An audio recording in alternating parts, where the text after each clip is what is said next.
Good morning, Boquete. It's the top of the hour at 10 o'clock. My name is Al Stefanelli. You're listening to Boquete Now, talk radio on Radio Cherokee 103.3 FM. We are sponsored by Big Daddy's Grill and the ACCB Boquete, one of the best charities around. We've got a really great show for you today. I have Mr. Jim Caveney on the show, who's an expert in snakes. He's the snake guy. We're going to talk to him in a minute. Take care of a little business here. I want to let everybody know that Saturday, April 10th at Boulder 54 is Soul Food Day. That's from noon to 4 p.m. And what do they got? Ham with cherry glaze, black-eyed peas with pork belly, greens with pork, mac and cheese, fried okra, fried green tomatoes, and sweet corn on the cob, all of that for just $15. Now, there's very limited space, so make your reservation now. You can get a hold of Boulder 54 at 6455-9988, or you can send in your reservation online. Probably go to their Facebook page and do that. But again, ham, cherry glaze, black-eyed peas, pork belly, greens, mac and cheese, fried okra, fried green tomatoes, sweet corn on the cob, only $15. You can't go wrong with that. Also, I want to let everybody know that this coming Saturday, tomorrow at 6 p.m. at the Town Square is the second live free concert by the Boquete Community Jazz Band.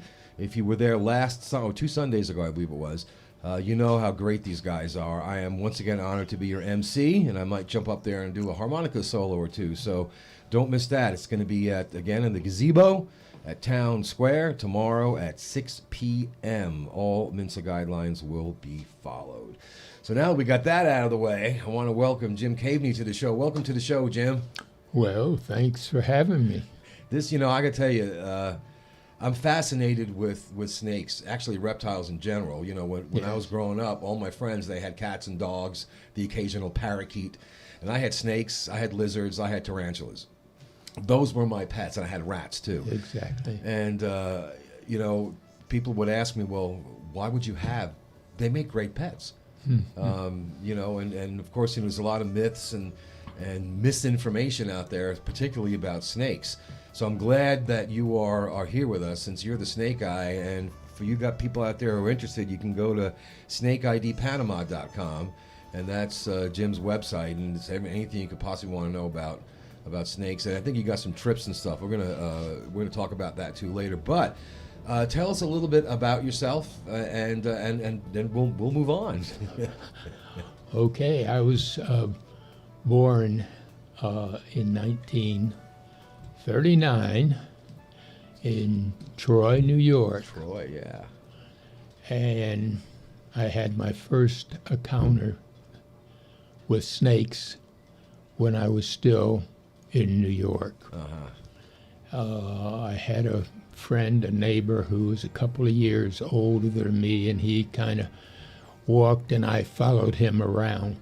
But we used to try to catch frogs and salamanders in the little creeks. And I saw a piece of corrugated tin laying down there, a little square of maybe 2 foot by 2 foot. And I said to myself, I bet there's a frog under there.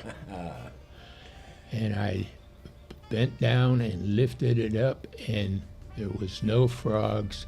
There was a pack of garter snakes. It's the mother they have live birth, so she must have just dropped those babies at that time. And my hand went down and grabbed them. I was going to get whatever, and I looked at them, and I said, my God, this is better than frogs. It beats a frog any day, right?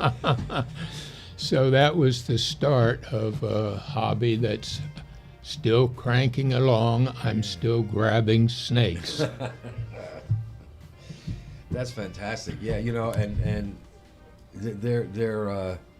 it's funny when you hold a snake, everyone thinks they're all slimy and whatnot, and they're not. They're smooth. I had one of my pets was a legless lizard, and nobody believed me. I said, no, it's a snake. I said, no, it's a legless lizard. And then they asked me to what makes this different, and then I had to go explain that. But like I said, I've always been fascinated with snakes, and it's nice to meet someone, who's got that same fascination that isn't put off by Absolutely. them, or anything. Absolutely. Now I know that you have a lot of information about snakes, particularly here, and we were talking before the show, and I learned something new. That you said that there were several different species of just boa constrictors here, and that has interest to me because that's primarily boas and pythons is what I had, as a child growing up. Yeah. So what can you tell us about the boas here? Okay, there's 5 boas in Panama, and of the 5, we've got. Yeah, because they're I love boas. They make great pets. Oh yeah. It's funny because my parents' friends would come over the house and I'd be sitting on the couch, wrapped in a snake, 7, 8 years old, and they're like, Yeah. "Oh my gosh!" No, they're pets. They're great. Okay, we have the common boa constrictor, which gets very large. You've seen them. They're in movies. Yeah. When you'll usually see a boa constrictor. Once you find them in the wild and pick them up and everything, they might try to bite or something at that point. But if you hold him and he feels you're not going to eat him, Yeah. You pose no threat. right? He just kind of okay. He I'll hang out calms with you. down, and pretty soon, if you handle him quite often, pet him and everything, watch a couple of TV shows with him. They like TV. Yes, they do. Yeah, he'll calm down and stay that way, and then perhaps other people that come, they could pet him or something like that. Always hold their head kind of when they first, because you never know what's happened. Yeah, and even though they're not venomous, that'll still hurt you. Right. Yeah. And they get up to 14 foot. The largest one I had was about a 10-footer, and I bred snakes for 15 years. Wow. So I was looking for the babies and everything, and there's a Yeah. huge amount of people in the States and all over the world. Sure. And there is shows, and everybody brings their baby snakes, and people get that snake, buy that snake, and raise them up for 2 or 3 years, and then they have babies, and tons of money happens over this. Wow. See, I They didn't. they had in Miami. I was in the Keys at the time, but the people we had. What happens when you find an albino snake? Oh, I've heard about. I've never seen You one. take an albino snake, and even if it's just a little bit of the it's not total from one end to the other, but you'll get a portion of the babies that from that snake, whether it be the male or female, with a common one, and then you get some babies. When the first about 15 years ago, when they first got a boa constrictor that was somewhat albino, the babies were only $40,000 each. Oh, that's all. Yeah, just Yeah. $40,000 each. Yeah. Yeah. Okay. I bet I got your attention now. Right. Yeah. Man, and I've never seen one. I've heard about them. Obviously, Yeah. I've seen pictures of them, but And I've never actually seen them. now, at this time, I have to look at colorful snakes on my phone or wherever I'm on a herp group or something like that. and I'll have to make sure. It looks like a boa, but I'm not sure it is a boa because I just can't believe the color. Oh, yeah. You know, because they have them. And then I had a boa that I got in Costa Rica years and years ago, and I was breeding that one, and I got some stripes, not long ones. It wasn't from one end of the Right. body or the other. It just had some, instead of this kind of square pattern, it was elongated and everything. And I sold those guys even at that, the babies, just with a couple of those, at a higher price because I knew They were rare. that was they have developed over years stripes on the boa. Wow. Yeah. I'm in the wrong business, Jim. I had a lot of fun doing that. I bet I you just did. loved it. I just loved it. Yeah. All right, so one of the other boas, an annulated tree boa. This guy gets up to about 5 foot. They're, of course, hanging trees and stuff like that. And that one's a nice snake. They're biters, and it takes a while to get those guys to be very Tame, common, domesticated tame. at one point, Yeah. you know. Yeah, and then we have a common tree boa that gets 5 to 6 foot, and a rainbow boa, which is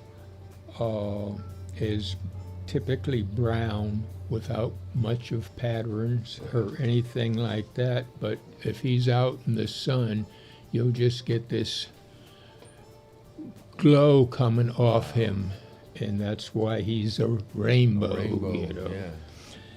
And you know, everybody, most people think that there's just one boa constrictor, but in a lot of countries, they have their boas that I don't even know about. And then the last one is a dwarf boa, sometimes called a vermilion boa because they get up in the trees, the palm trees, and stay up there. And that guy, he only grows to 2 foot. The rainbow boa can get up to 6 foot, the one I mentioned before. Yeah. But the dwarf boa is just, you can pick him up. I don't think I've ever picked up one that even tried to To get away, yeah. to get away or try to bite. They they were very, just right from the get-go. There was no problem with being able to handle that and handle them to a kid if you wanted to or something like that. And Well, you know, it is very interesting because when you tell someone or mention the word boa, everyone thinks of the standard boa constrictor. 10, 15 feet, and then there's all, obviously the movies. Yeah. They have giant, it's 30 feet long. But hey, they may be out there. I don't know, but probably not. Not boas. Not boas. But yeah, it's interesting to me because if you have any interest in snakes, you're going to want to know. You're going to want to know stuff like that. And for me, when I learn something new about snakes, which is almost every time I talk to someone that's an expert in it, because I'm not. I had them as pets. I think to myself, wow, throughout my life that I've been in contact with snakes. Now I'm going, did I ever handle one of those? Did I ever see one of those? Pythons, for example. I had a python. It was yellow, with that leopard pattern, white leopard pattern on that. I had that thing forever. I got that when I was probably 8 or 9 years old, and I had that well into my teens. Yeah. And it didn't get giant. but it got pretty long. If I had to guess, somewhere about 7 or 8 feet. Sure. And I ended up moving to an apartment when I hit 17 or 18 years old, and unfortunately, I could not take him with me. And I actually, I gave it to someone who has experience, had snakes, but. Yeah. That was my favorite one because people come over the house. It was this giant snake in the living room. Sometimes he'd like to hide in little cubbies. And we had this entertainment center, my mom and dad's house, and it was a wall unit. And underneath there were open spaces, to put stuff. And in the middle, there was two big doors for a cabinet, and there was enough room behind that. And he used to love to get in there. And curl up in there and just rest. And when I had people come over the house that didn't know I had snakes, I'd ask them to get something for me. I was like, "Hey, do me a favor. I need a spatula or whatever it was. Can you grab that for me?" And they'd open that up, and the head of this thing was huge. And they'd open the thing up, and it wasn't dangerous, you know, but the look on their face was like, ah. I had so much fun pranking people, especially my sister's boyfriends. Yeah, good times, man. Oh yeah. Yeah, you can have a lot of fun with them. One of the things I did definitely want to ask you, because it's been asked to me, and this is not my wheelhouse, but it seems, and we talked about this a little bit before the show, is that I'll get on the Boquete community group or the Boquete News or one of the local Facebook groups, and someone will post a picture and say, what kind of snake is this? And then someone will chime in, well, that's a fer-de-lance. And it seems that it's always a fer-de-lance. These are all different snakes. I have no idea what a fer-de-lance looks like. I wouldn't know if it came up and bit me, which I hope it never does. But how do you recognize these? How dangerous are they? How venomous are they? And what do you do if you get bit? Or how do you just avoid them? Okay, fer-de-lance is a very, very, very dangerous snake. Okay. You have to go, if you get bit by one, and now, like I've never been bit by a venomous snake, but my understand is it's kind of like you get a wasp by a sting or something like that. You feel it. Sure. I mean, you're not going to get bit with one of these guys and not know it. Yeah. And people, because they only know of that, it's a dangerous snake. Yeah. So everything is a snake, dangerous snake. I go out and I have on my card, my business card, and on my website, and any talk I do or anything like that, I will go out to your house and take the snake and release it somewheres where it is not going to be bothered by people. Right. And, it's to keep it alive. That's one of the major things. The snake, website I did for Panama was snakeid.panama.com, and that has only the venomous snakes, all the snakes that are on that. If you see a snake, you can go on to that site. Take a picture first of it, because you'll forget what color it is and and that and the pattern. And I want you to send the picture to me on WhatsApp, and I'll give you before the end. And I'll post all that when I do my post promotion. I'll put the website on there and your phone number on there. Okay, and you can call me and say, I've got a snake in my yard, I don't know what it is, where are you? And then keep your eye on the snake, because I don't want to go over there and he's a mile away. And that's a possibility, but a lot of snakes and a lot of calls I get, they're in the garage or something coiled up, and everything, and I know that snake's going to be there when I get there. Yeah. Yeah. Well, the fer-de-lance, does it have any particular colors or markings? Well, you know, or it's they're- called Ekes here in there. It has X patterns up, you know, the whole length of the body. And it's it can be a very dark color, or it can be very light color. But it always has that X Yeah, pattern but on it always have the X pattern, and that's one thing. Now, one thing about the venomous snakes, they're the pit viper snakes that are venomous in Panama, in Central America, let's say.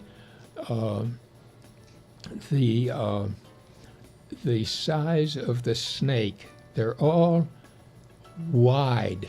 There are no skinny ones. If you see a guy that looks like a pencil, it's not venomous. Okay, all right, that's important. Period. You know, if one is 2 foot long and he's as big around as Your finger maybe or something. no, you know, if he's as big around as a pencil or something, okay. you can forget him. But even a 2-footer will have thickness to him.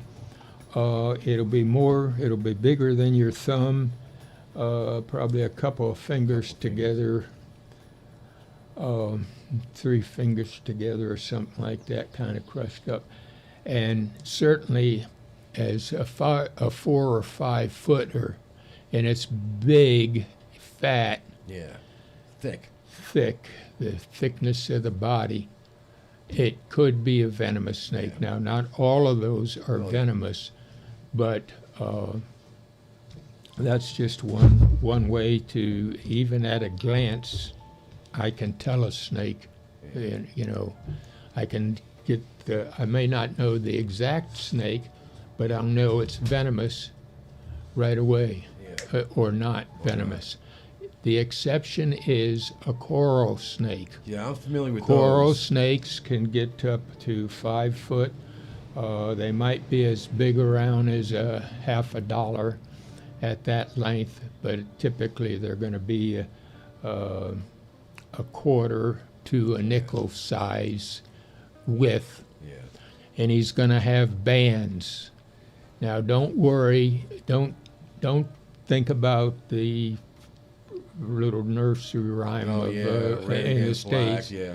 Yeah, in Central America, it works in the States, but it does not work in Central America, South America, so forth. Yeah, I've heard that. Red and yellow kill a fella. Yeah, Red yeah. and white, you'd be all right, and yeah, you don't want to do that. Yeah. How is there an average length to the fer-de-lance, for example? Is there if you can't see right away that X pattern, is there a 15-foot fer-de-lance? I mean, what's the average? Fer-de-lance is probably up to 6, maybe a little more than 6.5 or something like that. That's a big one. Yeah. And there was one crossing the road one night, and I wanted to get him off the roads. I stopped before I got to him. I could see him a long ways away.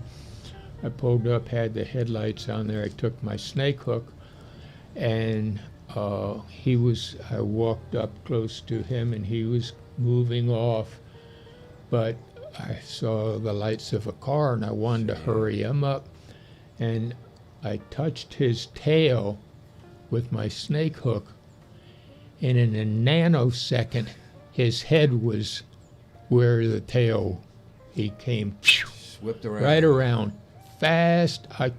I was sitting there with my mouth wide open. I couldn't believe How fast? how fast that happened. Well, if you get bit by one of these, and I know you said they're very dangerous snakes, and people should always respect. Yeah.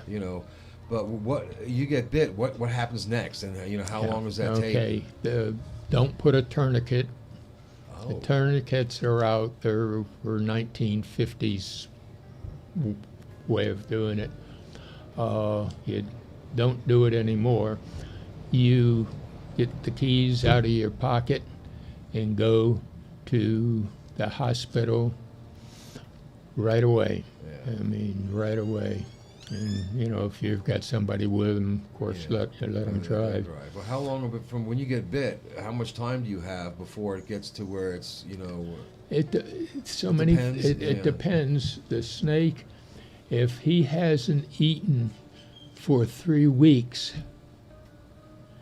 you're going to be his meal? have a lot more venomous. You're going to get a lot more venom than one that just finished his Last- breakfast yeah, or something. Yeah, sure. So that type of situation, you're in a life-threatening situation. So does it paralyze you? Does it? What does the venom of the fer-de-lance do offhand? I don't Yeah. I don't know what it does, but I don't. I just don't know Yeah. that. And Well, I'd imagine the effects are different based on the information you just gave us. Yeah. Has it not eaten in 3 weeks? I guess a lot of venom is going to have whatever the effect is going to be a lot more detrimental to you. yeah, Than whatnot. I know that people's first reaction when they see a snake is to kill it, and I can't express enough. That's really, you don't need to do that. I've been told by other people that are knowledgeable that if you just take 3 steps back, you're probably better off. Yeah. Than just get away. Yeah. Just get away from. What happens is that people get excited, and they may start running, break a leg. Well, It's no need to, if you come up on a snake and just slowly start moving back. Don't do anything. Don't go to the snake. Just step back no sudden movements. and get going. You get 10 feet away or something like that. Go get in your car or close the house, go in the house or something, and just Call Jim. let them be. Yeah, Take a and picture call and me. call Take Jim. a picture. Pictures very important. Now, one thing we have, one of my neighbors, I don't know whether this situation, they called me, Jim, and there's a snake over here. And I don't know whether they killed it or had been killed Or it or was dead something already, yeah. like that, but it was dead when I got there. And it was a snake called a musarana. That is the common name for it in certain areas. It's Clalea. It gets up to about 8 foot. Now, here's what it looks like as a juvenile. When it's born, it's going to have a red on the tip of the nose, a black band across the top of the head, a yellow band on the back next, and then the rest of them's going to be red all the way down. Oh, well, that's got to be a nice looking snake. It is a beautiful little snake. And that snake is, they eat venomous snakes. They're good to have around, like a king snake. Exactly. They are, they have immunity to all the venomous snakes, and they eat them. And I told those people, I says, you know, I said, I don't know how he got killed. I mean, you know, but I hope you guys didn't kill him because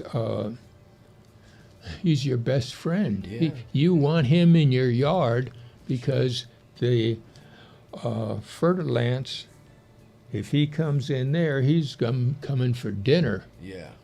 Somebody else is eating the dinner. Yeah. Someone's eating us eating. We're gonna eat you. Yeah. We had king snakes in Georgia. Yeah. That, you know, I've always, you know, my kids and my grandkids know, you know, enough now from what I've taught them and what my wife has taught them, that don't kill it, come get us. Yeah. You know, and I've had to remove, well, I called people. I don't handle snakes. Mm-hmm. But one day, my granddaughter, they were living with us at the time, and they were young, maybe 5, 6, and they had them and my daughter. We had an apartment that was on the bottom floor of our house, and they lived in there. And my granddaughter comes up. She goes, "There's a snake," you know, and we're like, "Yeah, okay, you know, let's go take a look." And we went and opened the door that went down to that apartment, and there's a king snake, or they call them black snakes in Georgia, on the steps, and it was like 7 or 8 steps, and they knew right away, you know, from my reaction, not to kill it. And then I had to give them a lesson. You know, this is a black snake. It's a king snake. It eats things that are going to hurt you. So they said, okay, so it's a good snake. I'm like, yes, it's a good snake. And I put it out. We had chickens. Yeah. You know, we had chicken run out back, Right, and you know, there are some snakes that they eat the eggs, or Sure. will attack the chickens. And again, people have told me this. I'm not a snake expert, but they've told me if I ever find a black snake or a king snake, just release it outside, because it will keep your chicken safe. It will keep the chicken eggs safe, and it will eat other poisonous or venomous things. So, what was the name of that snake again? Clelia, Musarana. Musarana. Is that what's it commonly known here as? Is it Musarana? I don't know what they call it. Yeah. But that's one of the names. I guess it's Musarana. Must have come along in Central America, because that's not an easy one to remember. Yeah. Are they common here? I mean, is it something that if you see, you can recognize it and then leave it alone because knowing it's going to protect Right. you? Then I did this.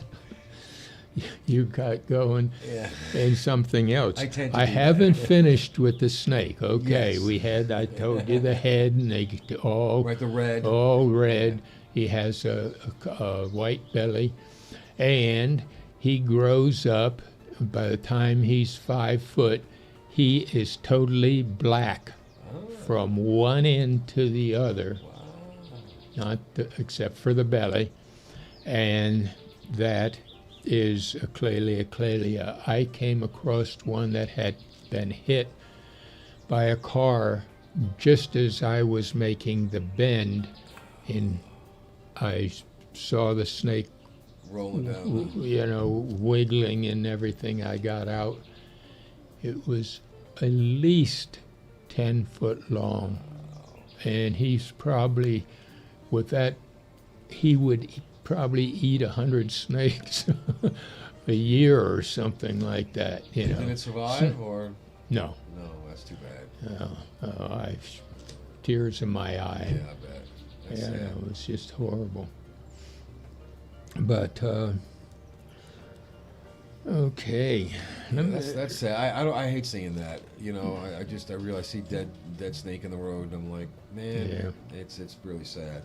And I know you had come prepared, with some notes, because I mean, we only have an hour, and we've eaten up about 40 minutes of that. So I want to make sure we get to, the other information that you brought with you. Ooh. Okay.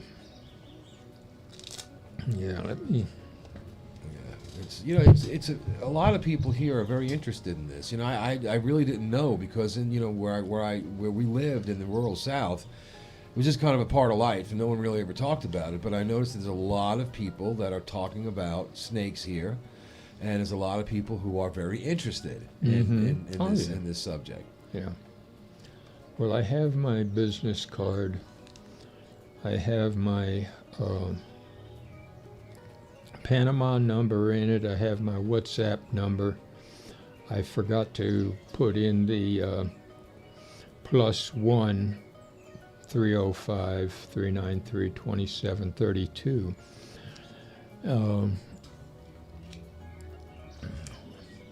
Well, yeah, well, and everyone's going to have that number, and Okay. all the information. I'm going to put that Yeah. on our Facebook page. I want people to know that you're here, Yeah. that you're available for this. Yeah. You know that and you're willing to accept phone calls and pictures, and you'll get in your car and drive out to someone's house. Obviously, if they're in Santiago, good luck. But Yeah. if they're local here, it's really good to know that there's someone who not only knows about this stuff, but knows how to handle them and is willing to come out. Yeah. I'd rather see that than someone take a machete to it. Oh, yeah. Absolutely. Absolutely. You want me to go over this? Yeah, go ahead. Okay. The website is snakeidpanama.com. Okay. My address, the Panama phone, is 69103323. WhatsApp is +1 305 393 2732. Now, if you're putting this down, what I would suggest is that you put it under Snake, not my name, which is Jim Caveney, Kavney, because when you see a snake, people get excited, Sure. kind of forget what they are doing and everything, and if it's real close to them, when they happen to first see it, they're liable to try to run into a tree or something. Yeah. Be careful. So put it under a snake, all caps, exclamation points. Yeah. Put it under. Put that instead of say, what is that guy's name? What it? Yeah. I mean, if you put it in on your phone, you have to go through the whole alphabet, and you might miss it. Yeah. Put in Snake, then put in the information Sure, about Jim and his phone numbers. All right. And I'll put that down too. Make sure people do that. Yeah. So you've got some more information. I know you brought your notes here, and so that tells me that that's stuff that that you would like to get out there. What else have you brought for us? Okay. The most typical, the most popular snake that comes up is a cat-eye snake. It's a small, harmless snake that gets up to about 2.5 foot, and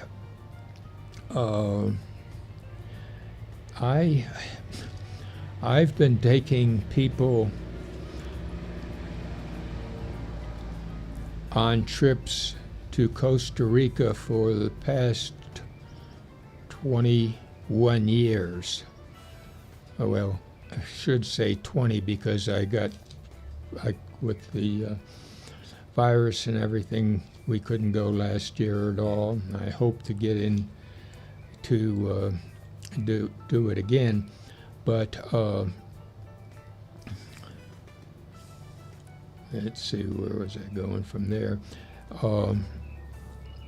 So most of the snakes, I'm very familiar with the snakes in Costa Rica, and there's a lot of the same snakes that are in Panama, but Panama also has snakes that are not in Costa Rica, and I have no experience with them. So I have to, when somebody sends me a photo, I have to go through my books and look at the pictures and see if I can identify it for sure, because it's a snake that I've never seen before. There's plenty of them out there, and I'd like to see them all. So you guys work hard and send me a lot of pictures. Okay, Mo. Speaking of a lot of pictures, you can send it to my send it to Jim.Caveney, Kavney, at gmail.com, and that's the best way to get hold of me. And if you try to call and you don't get it or something like that, just call back or whatever you can do. Get a hold of you that way. Yeah. How many types of snakes are in Panama? Do you know offhand? Yes, I know how many are there. Let's see here. There's 148 species of snakes in Panama. Only 26%, only 26 of those 180 are venomous. So that's The like rest 12%, are isn't it? harmless. Yeah. So we've got 18% that's venomous. And the rest of them, you have 82% that are just harmless snakes. So And the that's venomous ones aren't. They, and again, correct me if I'm wrong, because someone else told me this, that a large majority of the venomous ones we'll never see. They're in the jungle. They don't come into populated areas. Yeah. Well, they, populated areas, they can go wherever they want. Sure, yeah. And that's it. They had the whole thing before the first house went in. They were here before us. Yeah. And they don't read very well, and they don't study about staying away. So you might see them. Yeah. But a lot of people, they'll never see a snake in their life, in the wild. Well, I spent a lot of time, in rural areas, but I grew up in New York City. Not very. We had rats the size of Volkswagens. But really, the only time you saw snakes is that people like me had them as pets. Yeah. And you had to travel a pretty good way to find a pet store that would sell them to you. So this wasn't something that I grew up with, where I'd see them in the yard. We see garter snakes, the little green, foot long, tiny little things, and but we never saw anything that I would consider this is really interesting, which is probably why I ended up having them as pets. But I know here and also where I lived in the rural South, everyone went by that little nursery rhyme, that you had talked to earlier, and that has come here. A lot of the expats have brought that here, and you had said that pretty much doesn't work here. It doesn't matter. It could be red against yellow, red against white, and you can still find yourself in trouble. Yeah. One more venomous snake I want to just mention, you may see when you go to the beach. You might get washed up on a wave or something like that. They are black and yellow color, and they have a paddle tail. And if you're out fishing or something like that, you might see them out there. Are those sea snakes? Oh, they're venomous. Yeah, Yes. yeah, we've seen them. We when my wife and I got here, We started out in Playa Uberito, outside of Las Tablas in the peninsula, and we were told not to go in the water. Oh my God! And I was like, well, we just rented a beach house. Yeah. And they said no. And we didn't know. We were in the water. We were taking pictures and whatever. And one of my friends says to me after I posted a whole bunch of, he goes, "How come there's no other people in the water with you?" And I hadn't even considered that. And then we come out of the water, and there's this, ancient Panamanian man waving his hands, going, "Agua mala, agua mala." And I knew no Spanish 3 years ago, and I don't know what does that mean? And he said, and I had a friend of ours who was bilingual. Said, well, in that water, not only are there box jellyfish and man of war, which a man of war actually got my wife the last time we were in there, just wrapped around her leg. I had to drag her out of the water. That was scary. Yeah. But he said that there were sea snakes, and he described them just as you did, and told me to stay away from them. No snake is going to swim up and bite you. No, but you could step on them or run into them. Well, if you grab them or something like that, you may get bit. Yeah. But they don't, don't look for trouble. They don't look, aggressive. How many can I, of those adults over there, can I, rack up? Yeah. And to go home and tell the wife. That's not how it works. Yeah. You have to step on them or grab them or something before you have any danger. Yeah. It's Now, if you're floating, one might come up and, get on your chest and sit on your chest because he's tired of, he needs a place to rest, and just don't.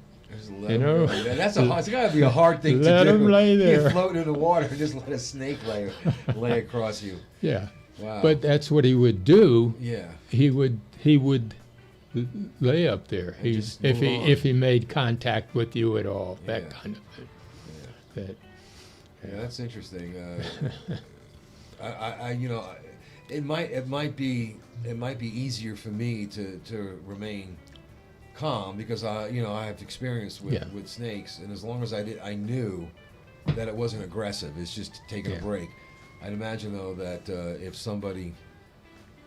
that would happen to somebody else, their initial reaction is going to be to grab it and throw it off you, and I think that's probably where the trouble would start. Yeah. The best thing to do would be just dive. Get out of his way. And he goes that way and swim. You go that way. Go home, and tell everybody they won't believe you anyway. I know it's funny. That reminded me of something really funny that has absolutely nothing to do with snakes, but it was just funny. I was watching this little TV show, and it had Bill Murray, the comedian Bill Murray. He said one day he walked into a Wendy's restaurant in New York City. He walked up to someone's table and took a French fry off their plate and ate it, and told them, and looked at the guy and said, "Your friends will never believe you," and then just walked out of the restaurant. You say, "Yeah, Bill Murray came and stole my French fries." Yeah, right. And equally, people aren't going to believe, "Yeah, I was floating in the water and a snake just came on my belly and we had a little chat and then I went my way and he went his way." Oh my gosh, that's too funny. But yeah, it's very important, when people, when they move here, a lot of people do research before they come here. They'll look at, places to live. They'll look at climates, house prices, rental prices, cars. Sure. And they'll do their due diligence. But, a lot of people overlook, for lack of a better word, the wildlife that's here. And for the most part, things leave you alone. But, if it's that much of a concern, it's a good idea to learn what's in your backyard, what you're dealing with, and not just to protect yourself. Obviously, you want to do that, but to understand that the initial reaction is chop something's head off because it's in your yard is not really the right way. As far as I'm concerned, especially. When your whole attitude is kill it and then ask questions. Sure, it might be a musarana that's going to grow up to eat 100 fertilances. fertilances. Yeah. But even with the things like with scorpions, there's a lot of people that have bad experience with scorpions. I don't know anything about. I know what they look like. People have told me the smaller ones are more dangerous, than the bigger ones, and they hurt when you get. I've been stung by wasps and bees, but one of the things when we look at a place to live is where are there entry points, to where small snakes can get in or bugs can get in, and then that's up to you, to close those holes up. Not to your first reaction is to see something in your house and kill it. Well, you left the door open. And like you said, they can't read. They don't put thresholds. No. Down here, so you can sweep the dirt out of the house. Right. That we bring in on our shoes and what have you. Yeah. And that's the dumbest thing I've ever seen, because one of the guys in my subdivision had a snake that came into under his front door, it was a harmless snake, and he took a towel over it, put it over it, and picked it up and took it out and took it outside and threw it away. A couple of weeks later, another snake comes in. This one, he didn't bother with a towel to pick it up, and it was a coral snake. Yeah, probably not a good idea to pick that thing up. Yeah, well, he got bit. He got bit. I got the call, and I said right to the hospital. And everybody we have a group on WhatsApp, and everybody's talking and praying and this and that and everything like that. And I says, there's a possibility. Coral snakes have their fangs in the back of their mouth. Oh. So if they just hit you, you might get some blood. Sure, yeah. But there's no injection. They have to bite you and chew to get back to the fangs where there. Yeah. I says, it may be a dry bite. And everybody's right now, I hope we get a tri-bite. Oh, no. And of course, it was a tri-bite. Yeah, well, And that was fortunate for him. Yeah. Yeah, but it's just you should not, if you are not experienced. If you're going to do one, take a trash can, say a rectangle trash can or something like that, and a broom. Put it down there and sweep them in it, pick it up, put the top on it, take them out, dump them. Dump them, yeah. Don't pick them up Yeah. and take a chance when you don't know for 100% Sure. that it's venomous, that it's not venomous. And if you have one of those, it's funny you mention that, because that's one of the first things that we noticed when we got here years ago was there's no doorsteps. So what we've done in the instances where the door isn't almost up against the floor, because sometimes those contractors, they're on the ball. They'll get that door a millimeter off the floor, but more often than not, there's a decent gap there, and we just you just go to Do It Center and pick up that metal strip with the rubber on it, and screw it into the door, and we've done that. But you really need to go throughout your house, because there's gaps.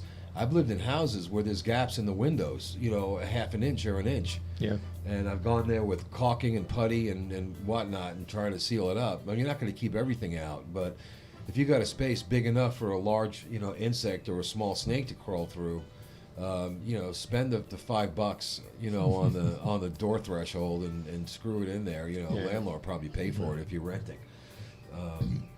But yeah, it's always good to be informed. And it's always good to have a resource, like yourself, that you can rely on to take a picture of a snake, to send it to, ask, hey, Is this something I should be worried about? Can you come and get rid of it for me? You know, I don't want to kill it. And I can't stress enough. Don't just kill stuff. You know, this is part of our environment. You know, this is part of our ecosystem. Absolutely.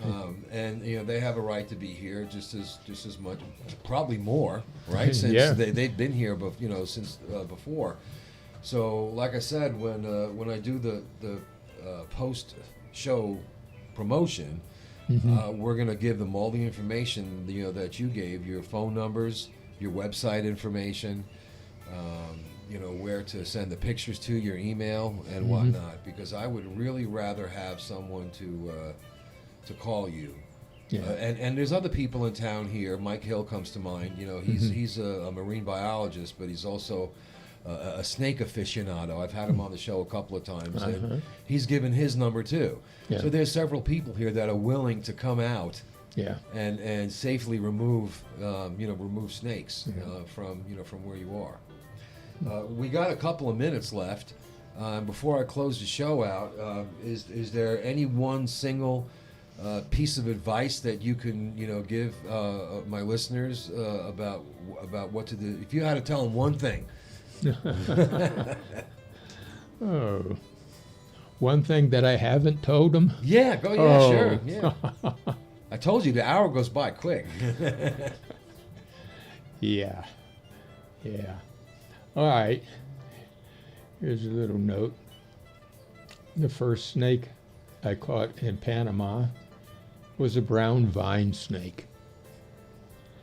Now this is about a 4-foot snake. Has brown, and he looks, when he's in the, he looks like a vine. Okay. That's the vine snake, and that was the beginning of Panama, and I started my life in Costa Rica when I was in 1973, and I've been going back and back and back and back, and always thought I was going to end up there, but they just had too much, they had every document that they wanted. It could only be not more than 6 months old. Oh yeah. And they sit them on, they get something and they don't work on it or something like that for 8 months, and then they give it back to you and say, no, we can't take this. At times, you're better off here, though. Yeah, you're absolutely. definitely better off in Panama is Panama. great. All right, well, we're pretty much at the top of the hour. Jim, thank you really for coming on the show. My pleasure, pleasure. And we'd like to have you back because I know that there's more. There's always more to talk about. So, Yeah. Down the road, I'll be sending you a text. Hey, you want to come back on the show? Again, we've been talking with Jim Caveney, Snake ID Panama, and I'm going to give you all that information. Just look for it on our Facebook page. Before we go, remember Saturday, April 10th at Boulder 54 from 12 to 4. Soul food, ham, cherry glaze, black-eyed peas, pork belly, mac and cheese, fried okra, fried green tomatoes, sweet corn on the cob, $15. Make your reservation now, 6455-9988. And tomorrow at 6 o'clock p.m. at the gazebo downtown is going to be the second concert of the Boquete Community Jazz Band. Again, thank you, Jim, for being with us. You've been listening to Boquete Now, Talk Radio on Radio Cherokee 103.3 FM, sponsored by Big Daddy's Grill and the ACCB in Boquete. Thank you for your time and attention. Y'all have a wonderful day, and we will see you next week.